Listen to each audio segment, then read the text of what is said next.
नमस्कार दोस्तों, आप सबका स्वागत है एक बार फिर से वंदना काव्य चैनल में। आज हम आप सबके सामने लेकर आए हैं भाई दूज की एक अनोखी कहानी। भाई दूज की कहानी भारत में मनाए जाने वाले सबसे पवित्र और प्रिय त्योहारों में से एक है। यह त्यौहार भाई बहन के प्रेम, स्नेह और संपर्क का प्रतीक है। भाई दूज को भिन्न क्षेत्रों में अलग अलग नामों से भी जाना जाता है। जैसे महाराष्ट्र में इसे भाई बीज कहा जाता है, जबकि पश्चिम बंगाल में इसे भाई फोटा कहते हैं। इस त्यौहार का उद्देश्य भाई बहन के रिश्ते को मजबूत करना और एक दूसरे के प्रति अपनी भावनाओं को प्रकट करना होता है। भाई दूज की कहानी से जुड़े कई पौराणिक और धार्मिक संदर्भ मिलते हैं, जिनमें से सबसे प्रचलित कहानी भगवान सूर्यदेव और उनकी संतान यमराज तथा यमुना जी की है। कहा जाता है कि यमराज और यमुना भाई बहन थे। यमुना जी अपने भाई यमराज से बहुत प्रेम करती थी और चाहती थी कि यमराज उनसे मिलने आए। यमराज अपने कामों में व्यस्त रहते थे, लेकिन एक दिन यमुना जी की इच्छा का सम्मान करते हुए वे उनसे मिलने गए। यमुना जी ने अपने भाई यमराज का स्वागत बड़े प्रेम और आदर के साथ किया। उन्होंने यमराज को तिलक लगाकर मिठाई खिलाई और भोजन कराया। यमराज अपनी बहन के इस प्रेम से अत्यंत प्रसन्न हुए और वचन दिया कि इस दिन हर वर्ष जो भाई अपनी बहन के घर आएगा उसे दीर्घायु और समृद्धि का आशीर्वाद मिलेगा। इसी के साथ यमुना जी ने उनसे यह वरदान भी मांगा कि जो बहन अपने भाई को तिलक करके भोजन कराएगी उसके भाई की रक्षा होगी और उसे किसी प्रकार का डर नहीं रहेगा। भाई दूज का पर्व भाई और बहन के रिश्ते को और भी अधिक गहरा बनाता है। यह त्यौहार रक्षाबंधन की तरह ही भाई बहन के संबंध को और मजबूती प्रदान करता है।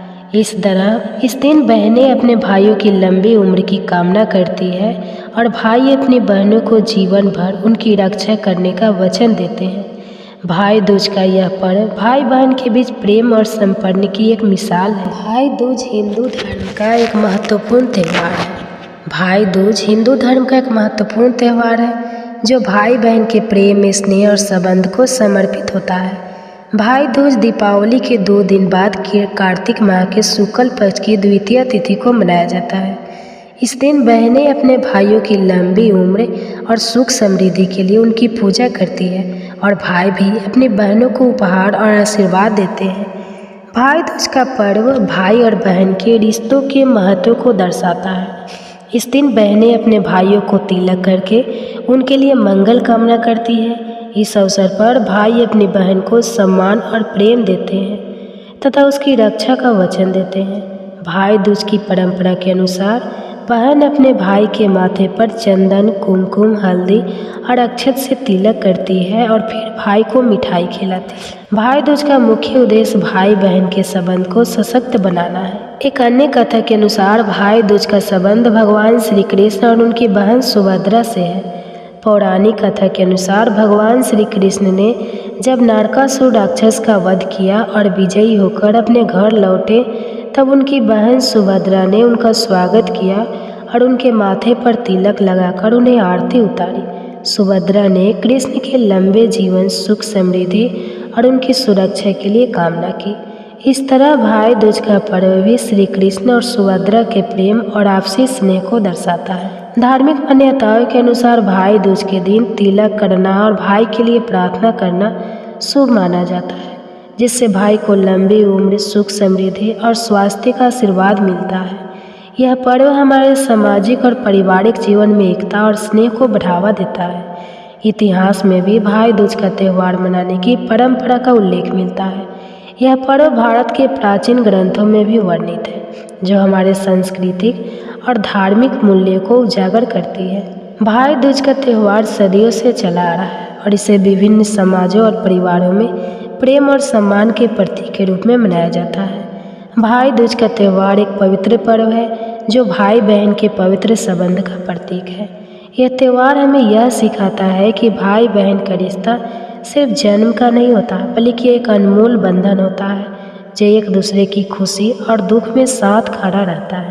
पहली बार आए हैं और अगर हमारी आवाज़ आज पहली बार सुन रहे हैं तो प्लीज़ अगर स्टोरी आपको अच्छी लगे तो चैनल को सब्सक्राइब कर लीजिएगा ताकि इसी तरह की स्टोरी आप हमेशा इस चैनल पर सुनिएगा। तो चलिए श्रोताओं, आज की कथा श्रवण करते हैं। एक समय की बात है कि भगवान श्री हरि विष्णु का विवाह लक्ष्मी जी के साथ तय हो गया।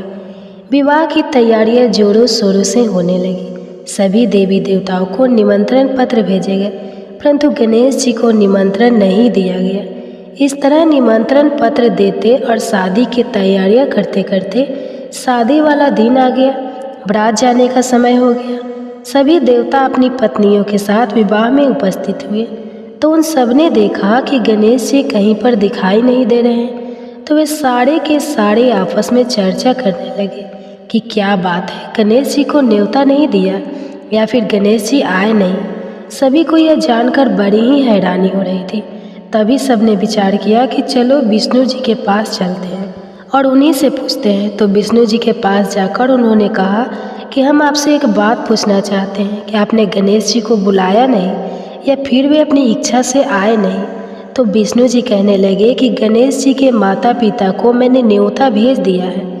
अगर वह आना चाहते तो आ जाते, उन्हें अलग से न्योता देने की कोई ज़रूरत नहीं है। दूसरी बात यह है कि उनको 1.25 मन मूंग, 1.25 मन चावल, 1.25 मन घी और 1.25 मन लड्डू का भोजन दिन भर में चाहिए। अगर हम उसे बारात में लेकर चले गए तो उन्हें इस तरह खाता देखकर सारे लोग हंसेंगे।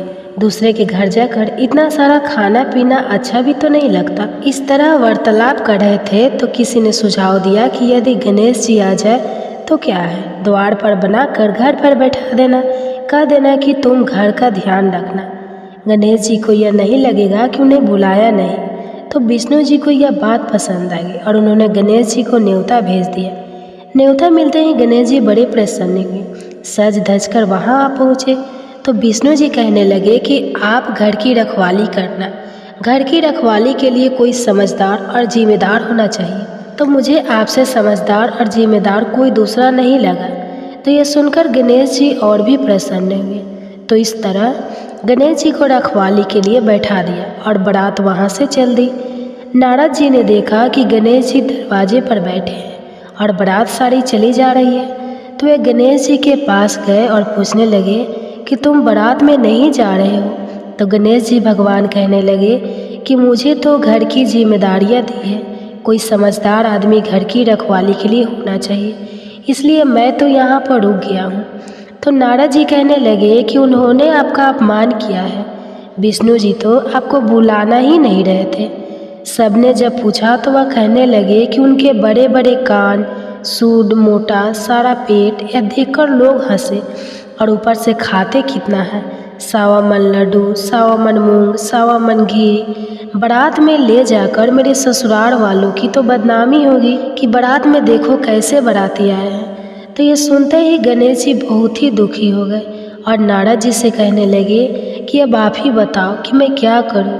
तो नारद जी ने कहा कि आप ऐसा करो कि अपनी मशक सेना को आगे भेज दो और उनसे कहना कि आगे जाकर सारा रास्ता खोखला कर दे, जिससे उन्हें वहाँ धरती में धंस जाए। इस तरह परेशान होंगे तो आपको सम्मानपूर्वक बुलाएंगे, क्योंकि विष्णु जी भूल गए हैं कि आप सर्वप्रथम पूजनीय हैं। तो गणेश जी ने नारद जी के कहते ही अपनी मासिक सेना को जल्दी से आगे भेज दिया और कहा कि सारी जमीन को खोखला कर देना। तो चूहे ने जैसा गणेश जी से बोला था वैसा ही किया। जैसे ही विष्णु जी की बारात वहाँ से गुजरने लगी तो रथों के पहिए धरती में धंस गए। लाख कोशिश की परंतु पहिए नहीं निकल रहे थे। सभी ने अपने अपने उपाय किए पर पहिए नहीं निकले, बल्कि जगह जगह से टूट गए।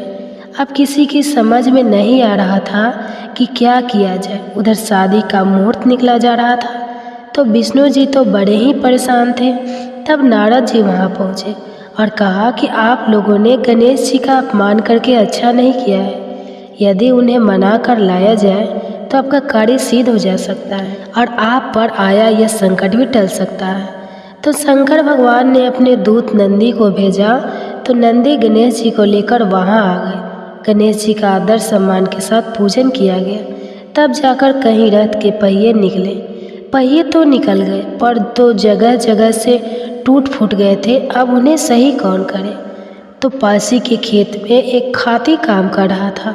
तो उसे समाचार भेजा कि सारे रथों के पहिए सही कर दो। तो वह अपने खेत का काम छोड़कर कारीगर का सारा सामान लेकर वहाँ आ गया। जैसे ही वह रथ के पास बैठा तो कहने लगा, श्री गणेशाय नमः। ऐसा कहकर गणेश जी की मन ही मन वंदना करने लगा और देखते ही देखते गणेश जी ने सभी पहियों को थोड़ी सी देर में ठीक कर दिया। तो यह देखकर नारद जी ने कहा कि मैं आपसे एक बात पूछना चाहती हूँ कि आपने श्री गणेशाय नमः क्यों कहा। तो खाती कहने लगा कि हे देवताओं, आपने सर्वप्रथम गणेश जी को नहीं मनाया होगा और ना ही उनकी पूजा की होगी, इसलिए आप पर यह संकट आया है। तो नारद जी विष्णु भगवान से कहने लगे कि हमने ही गणेश जी को सर्वप्रथम पूजनीय बनाया था और आज हम ही उन्हें भूल गए, तो हमसे मूर्ख और अज्ञानी कौन हो सकता है। यह सुनते ही विष्णु भगवान गणेश जी से माफ़ी मांगते और गणेश जी की पूजा करते हैं, उनका ध्यान करते हैं। फिर सारे मिलकर गणेश जी भगवान का जयकारा लगाते हैं। तो यह सब देखकर गणेश जी बहुत ही प्रसन्न होते हैं और नारद जी भी गणेश जी की ओर देखकर मंद मंद मुस्कुराने लगते हैं और बारात वहाँ से चल पड़ती है। फिर भगवान विष्णु और लक्ष्मी जी का विवाह बड़ी ही धूमधाम से संपन्न होकर सकुशल सारे घर लौटते हैं। इसलिए कोई भी व्रत पूजा पाठ हो, गणेश जी भगवान को जरूर याद करना चाहिए। ज़्यादा समय नहीं है तो एक छोटी सी कहानी सुनाकर ही शुभारंभ कर सकते हैं। तो बोलो गणेश जी भगवान की जय हो। अब अपने सुनते हैं लक्ष्मी माता की कहानी। इस कहानी को सुनने से अन्न धन और सुख सौभाग्य की प्राप्ति होती है। तो प्रेम से बोलिए महालक्ष्मी की जय। तो आप भी कमेंट बॉक्स में लक्ष्मी माता का जयकारा जरूर लगाएं। इसमें कहते हैं कार्तिक मास में तुलसी के पास एक बार दिया जलाने से क्या होता है।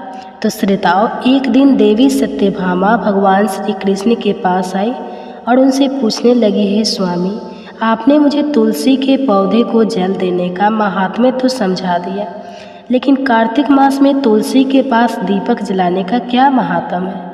कार्तिक मास में रोज शाम को तुलसी के पास दीपक क्यों जलाया जाता है और इससे मनुष्य को क्या फल प्राप्त होता है।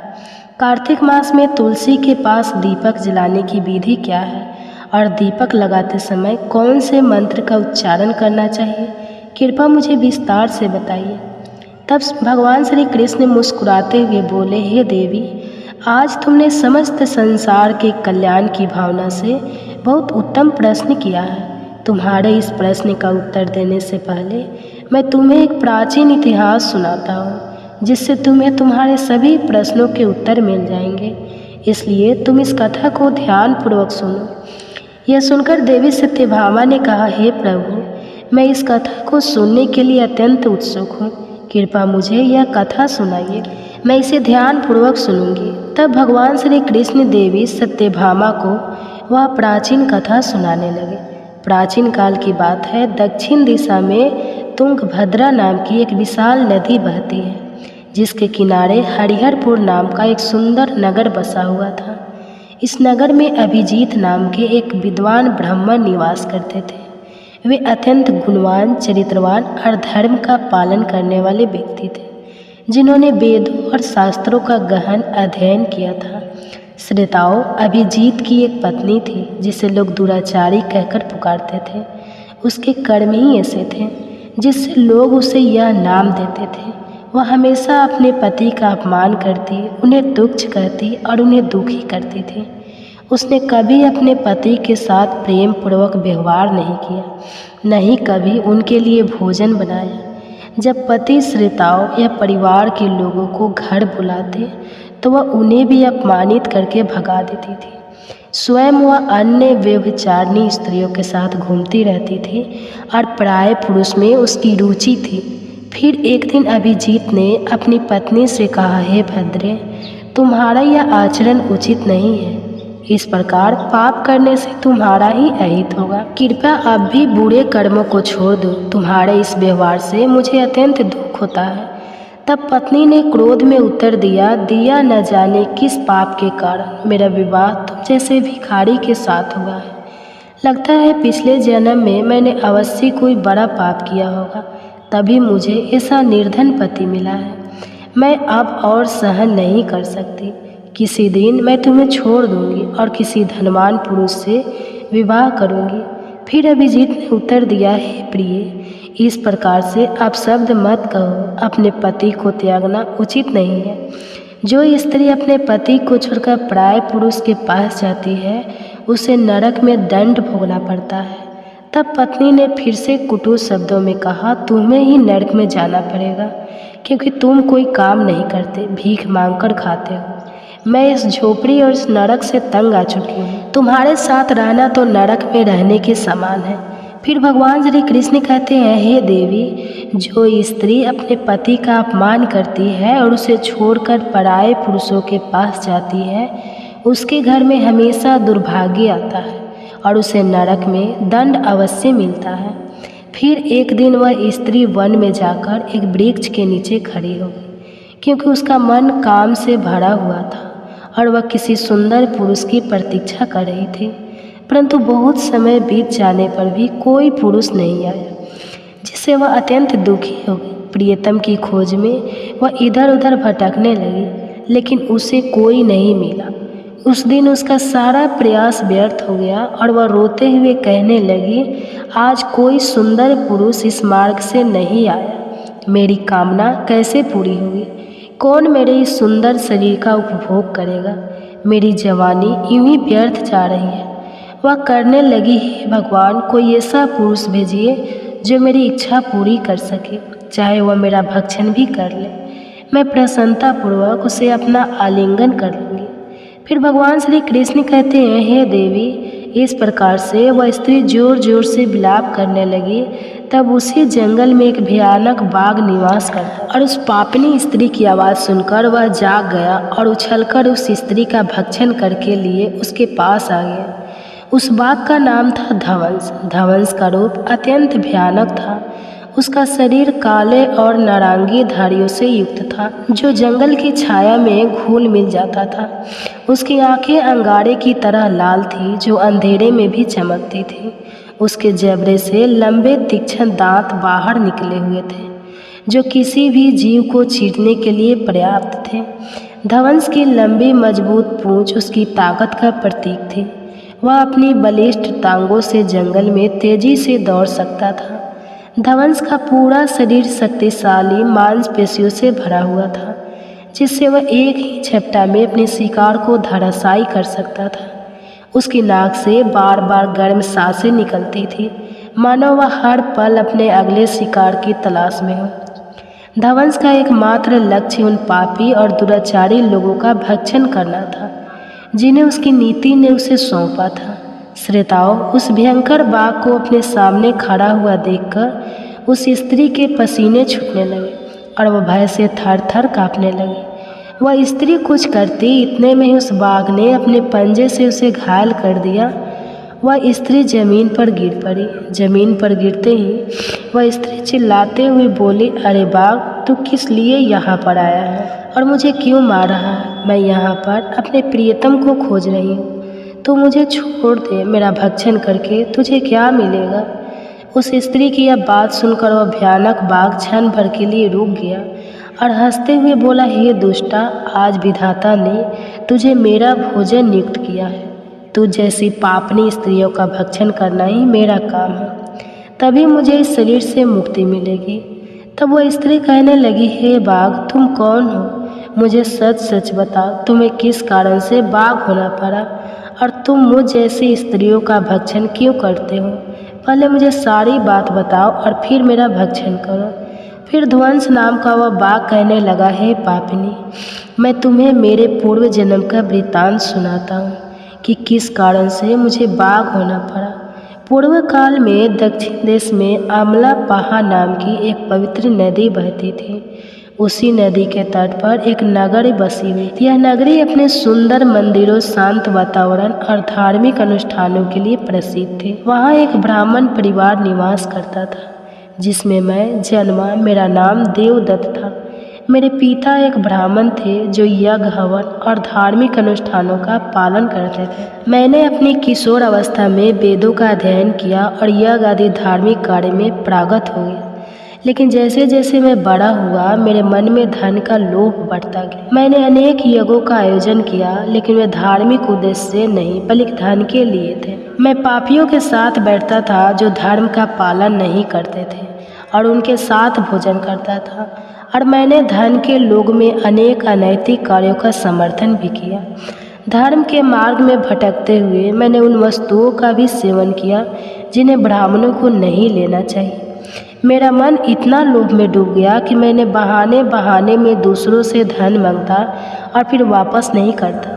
मैंने अनेक प्रकार से छलकपट किए और इस प्रकार करते हुए कई वर्ष बीत गए। फिर समय के साथ मेरा शरीर कमज़ोर हो गया, बाल सफ़ेद हो गए, आंखें धुंधली हो गई और मुंह के दांत गिर गए। लेकिन धन का लोभ अभी मेरे मन से नहीं गया और मैं पाप करता रहा। फिर एक दिन धन के लालच में मैं फिर से नदी के किनारे गया, जहाँ मैंने अन्य धूर्त ब्राह्मणों के साथ मिलकर लोगों को ठगा।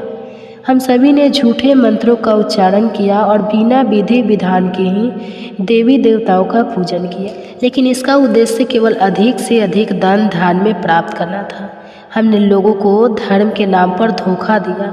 फिर उस दिन मैंने काफ़ी धन एकत्र किया, लेकिन उसी समय मेरे साथ एक भयानक घटना घटी। जब मैं उसी दिन नदी के तट पर बैठा हुआ था, तभी एक बीमार और भटकता हुआ कुत्ता मेरे पास आया। मैंने उससे दुत्कार कर भगा दिया, लेकिन वह क्रोध में आकर मेरे पैर में काट बैठा, जिससे मैं मूर्छित होकर वहीं गिर पड़ा और उसी क्षण मेरे प्राण निकल गए। फिर मेरी मृत्यु के बाद यम के 2 दूत प्रकट हुए जो काले और भयानक रूप वाले थे और उनके हाथों में जंजीरें थी। उन्होंने मुझे पकड़ लिया और यमपुरी की ओर ले गए। फिर यमपुरी में मुझे यमराज के सामने खड़ा किया गया। यमराज ने अपने दिव्य सिंहासन से चित्रगुप्त को आदेश दिया कि वे मेरे कर्मों का लेखा जोखा प्रस्तुत करें। तब चित्रगुप्त ने बड़े ही गंभीर स्वर में कहा, हे धर्मराज, यह ब्राह्मण जिसका नाम देवदत्त था, इसने अपने जीवन में घोर पाप किए हैं। इसने धर्म के नाम पर लोगों को ठगा है और झूठे मंत्रों का उच्चारण कर यज्ञ किए हैं और भगवान का अपमान किया, जिससे यह धन के लालच में धर्म से दूर हो गया और इसने कभी भी धर्म का पालन नहीं किया। इसलिए यह पापी ब्राह्मण नरक जाने के योग्य है। फिर यमराज ने अपने दूतों को आदेश दिया, इस पापी को नरक की अग्नि में डाल दो, जिससे यह वहां जाकर अपने कर्मों का फल भोगे। इसके बाद मुझे नरक की भयंकर अग्नि में डाल दिया गया, जहाँ वर्षों तक मैंने वहाँ की यंत्रण सहन की और मेरी आत्मा को भयंकर पीड़ा सहनी पड़ी। फिर अनेक वर्ष की सजा के बाद मेरे पापों के कारण मुझे बाघ का शरीर प्राप्त हुआ और मैं इस दुर्गम वन में निवास करने लगा। श्रोताओं, ध्वंस ने अपनी कहानी को समाप्त करते हुए कहा, अपने पूर्व जन्म के पापों का प्रायश्चित करते हुए मैंने संकल्प लिया कि मैं कभी भी महात्मा, साधु पुरुष या सती स्त्रियों का भक्षण नहीं करूँगा। मैं केवल उन पापियों, दुराचार और उल्टा स्त्रियों का ही भक्षण करता हूँ जिन्होंने अपने जीवन में अधर्म के मार्ग पर चलकर दूसरे को दुख दिया है।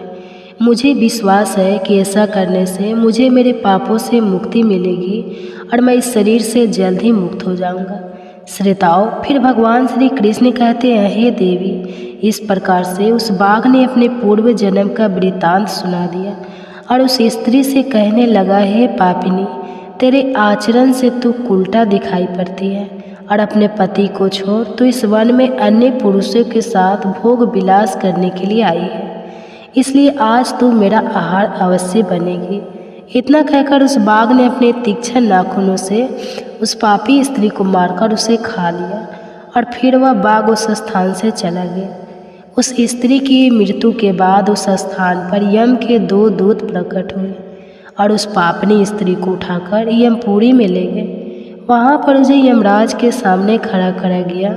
फिर चित्रगुप्त उस स्त्री का लेखा जोखा निकालते हुए यम के से कहने लगे, हे धर्मराज, यह स्त्री तो अत्यंत पापनी है। इसने घोर पाप किए हैं। इसने व्यभिचार किया है और अपने पति की कभी सेवा नहीं की। अपने पति को भूलकर प्राय पुरुषों के संग भोग विलास किया करती थी। तब इसके पापों को सुनकर यमराज अत्यंत क्रोधित हो गए और उन्होंने इस स्त्री को अग्नि से भरे हुए कुंडों में डालने का आदेश दिया।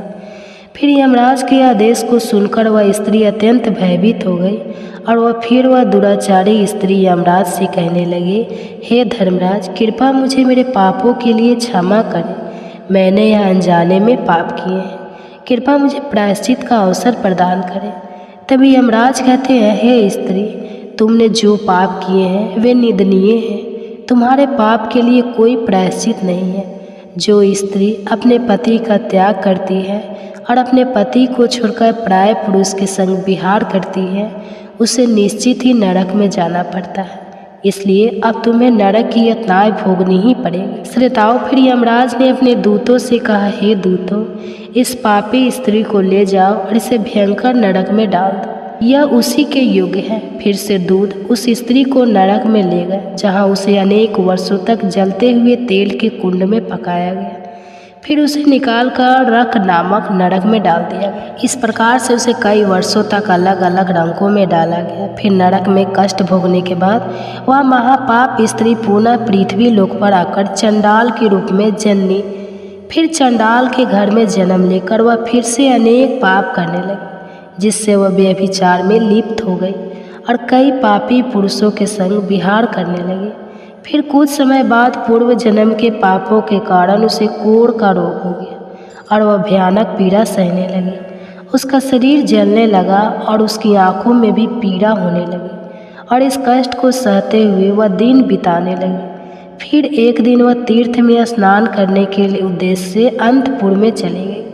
वहाँ पर वह एक आश्रम के बाहर निवास करने लगी, जहाँ उस आश्रम में एक तुलसी का पौधा था। अन्य स्त्रियों को वहाँ कार्तिक मास में तुलसी के पास दीपक जलाते हुए देखकर उस पापनी स्त्री को बड़ा आश्चर्य हुआ। फिर एक दिन उस स्त्री ने वहाँ निवास करने वाले एक साधु से पूछा, हे साधु महाराज, यह कौन सा पौधा है और यह स्त्रियाँ इसके नीचे दीपक क्यों जला रही है? तब उस साधु ने कहा, हे कल्याणी, यह अत्यंत पवित्र तुलसी का पौधा है। इसके दर्शन मात्र से ही संकटों का नाश होता है और इस तुलसी को कार्तिक मास में जल देने से सभी देवी देवताओं की कृपा प्राप्त होती है तथा इसके पास दीपक जलाने से समस्त पाप नष्ट होते हैं। तब साधु की यह बात सुनकर उस स्त्री को बहुत प्रसन्नता हुई और उसने साधु से पूछा, हे साधु महाराज, यदि कोई अत्यंत पापनी स्त्री भी इसके पास दीपक जलाएगी तो क्या उसके पाप नष्ट हो जाएंगे? तब साधु ने उत्तर दिया, हे पुत्री, यह सत्य है, यदि किसी स्त्री ने घोर पाप भी किए हो तब भी उसके पाप कार्तिक मास में तुलसी के पास दीपक जलाने से नष्ट हो सकते हैं और उसके सभी जन्मों के पाप भी समाप्त हो जाते हैं। किंतु हे पुत्री, तुम कौन हो और इस प्रश्न को पूछने का कारण क्या है? तब वह स्त्री कहती है, हे साधु महाराज, मैं महापापनी हूँ। मैंने व्यभिचार किए हैं तथा अनेक प्रकार के पाप किए हैं। मेरे पापों के कारण ही मेरी ऐसी दुर्दशा हुई है। कृपा मुझे पापों से मुक्ति का उपाय बताइए। फिर साधु कहते हैं, हे पुत्री, अब से तुम पूरे कार्तिक मास इस तुलसी के पास दीपक जलाओ, जिससे तुम्हारे समस्त पाप और दोष समाप्त हो जाएंगे। फिर उस साधु की बात सुनकर उस पापी स्त्री ने भी वही किया। उसने तुलसी के पौधे के पास एक दीपक जला दिया। इस प्रकार से वह स्त्री नित्य उसी स्थान पर तुलसी के पास दीपक जलाने लगी। फिर एक दिन वह स्त्री शाम के समय तुलसी के पास दीपक जलाने लगी तो उसी समय उसकी हृदयाघात से उसकी मृत्यु हो गई और वह वही जमीन पर पड़ी रही। फिर राजा के 2 दूत उस स्त्री को यमलोक में ले जाने के लिए उस स्थान पर प्रकट हुए। जैसे ही यम के दूत उस पापी स्त्री को पास में बांधकर ले जाने लगे, तभी भगवान विष्णु के 2 पार्षद उस स्थान पर प्रकट हुए। वे दिव्य पार्षद अत्यंत तेजस्वी थे। उनके शरीर से स्वर्ण प्रकाश की किरणें निकल रही थी, जो चारों ओर का अंधकार दूर कर देती थी। उनका रूप इतना मोहक और दिव्य था कि उन्हें देखकर किसी का भी मन श्रद्धा से भर जाता और उनके चेहरे पर शांत मुस्कान थी, जो अपार करुणा और दया का प्रतीक थी। उनके वस्त्र रत्न जड़ित और रेशमी थे, जो नीले और सुनहरे रंग में चमक रहे थे, मानो स्वयं बैकुंठ का सौंदर्य उन्हें व्यक्तित्व में समाया हो। उनके कानों में सुनहरे कुंडल झूल रहे थे, जिनसे दिव्य संगीत की ध्वनि प्रतीत होती थी। उनके माथे पर तिलक और चमकती हुई बिंदी थी, जो उनके दिव्यता का सूचक थी। वे दोनों विशाल कद और बलिष्ठ थे। उनके हाथों में दिव्य गदा थी, न्याय और धर्म की शक्ति का प्रतीक थी। वे उस स्त्री को अपने दिव्य स्पर्श से मुक्ति का आश्वासन देने आए थे, जिससे उनके सभी पाप नष्ट हो सके और उसे स्वर्ग की यात्रा का अधिकारी बना सके। तब उस पार्षदों ने यमराज के दूतों को रोक लिया और कहने लगे, हे यमदूतों, इस स्त्री को तुम छोड़ दो। यह स्त्री नरक जाने के योग्य नहीं है। तुम किसके आदेश से ऐसा अधर्म कर रहे हो? फिर यम के दूत कहने लगे, हे पार्षदों, हम यमराज के आदेश से इस पापी स्त्री को उठाकर ले जा रहे हैं, किंतु आप हमें किस कारण से रोक रहे हैं? यह स्त्री अत्यंत पापी है, इसे नरक में ले जाने की आज्ञा मिली है। यह सुनकर भगवान विष्णु के पार्षद मुस्कुराए और बोले, हे यमदूत, तुम सत्य बोलते हो, लेकिन इस स्त्री का एक ऐसा पुण्य भी है जो इसके समस्त पापों को मिटा चुका है। क्या तुमने देखा नहीं कि इसने अपने जीवन में संध्या के समय तुलसी के समीप दीपक जलाया है? तब यमदूतों ने चकित होकर पूछा, हे पार्षदों, कार्तिक मास में क्या केवल तुलसी के समीप दीपक जलाने से इसके समस्त पाप नष्ट हो सकते हैं? फिर भगवान विष्णु के पार्षद ने गहन दृष्टि से यमदूत की ओर देखा और समझाया, तुम इस बात को नहीं समझते। यमदूत, तुलसी भगवान विष्णु की परम प्रिय है और जो भक्त श्रद्धा और भक्ति से पूरे कार्तिक माह तुलसी के समीप दीपक जलाता है वह भगवान श्री हरि विष्णु की कृपा का पात्र बन जाता है। संध्या के समय दीपक जलाने का पुण्य अनंत गुना बढ़ जाता है और यह न केवल उसके पापों को नष्ट करता है बल्कि उसे स्वर्ग का अधिकारी भी बनाता है। इस स्त्री ने सच्चे मन से तुलसी का पूजन किया और दीपक प्रज्वलित किया है। इसी कारण इसके सारे पाप नष्ट हो चुके हैं। अब यह नरक जाने की योग्य नहीं है। कार्तिक मास में तुलसी के पास दीपक जलाने से देवी लक्ष्मी का आशीर्वाद मिलता है, जिससे व्यक्ति के जीवन में कभी आर्थिक संकट नहीं आता और हमेशा समृद्धि बनी रहती है। इस प्रकार भगवान श्री कृष्ण ने कार्तिक मास में तुलसी के पौधे के पास दीपक जलाने का महत्व बताया है। मैं आशा करती हूँ कि आपको यह जानकारी अच्छी लगी होगी। यदि आप इस चैनल पर नए हैं तो चैनल को सब्सक्राइब कर वीडियो को लाइक और शेयर जरूर करें। साथ ही कमेंट बॉक्स में जय श्री कृष्णा और जय श्री राधे जरूर लिखिए। धन्यवाद।